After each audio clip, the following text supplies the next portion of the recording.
mind, and the rest will follow. Most people think saving $10,000 is just a small milestone, but in reality, it's the moment everything starts to change.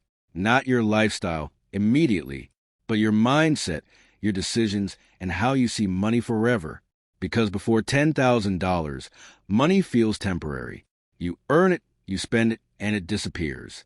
But once you cross that line, for the first time, money starts to feel like something you can actually keep. And that changes how you think. You stop asking, how do I spend this? And start asking, how do I protect this? Because $10,000 is the first time money feels real. It's no longer just numbers on a screen. It's something you don't want to lose. And that's where your behavior starts to change. You become more aware of your decisions, more careful with your choices, and more intentional with your actions. But here's the part most people don't expect. Saving $10,000 doesn't make life easier. It makes your thinking heavier. Because now you realize something important. If you could save $10,000 once, you can do it again. And that realization changes everything. You stop depending on luck and start trusting your process. This is where identity begins to shift. You're no longer just earning money. You're learning how to control it. Frame, picture, image, prompt. Because fear slowly enters the picture. Not fear of earning, but fear of losing. And if you're not careful, that fear can stop your growth. At this point, people split into two paths. Some stop moving forward. Others learn how to grow. The difference is not intelligence.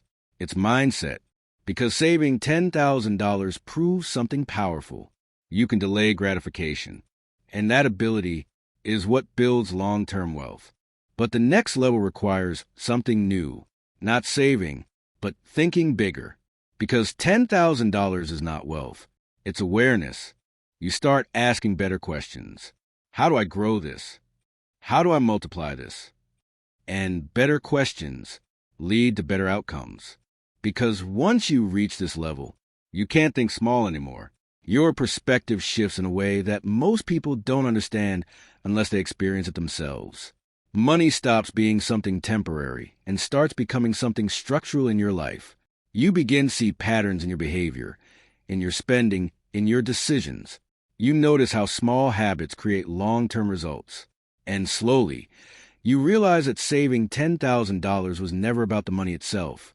It was about proving to yourself that you can operate with discipline, that you can delay impulses, that you can think long-term even when short-term desires are strong.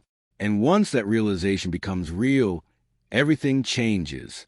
Because now you're no longer guessing. You're not hoping things work out. You're building something with intention. And that's where real growth begins.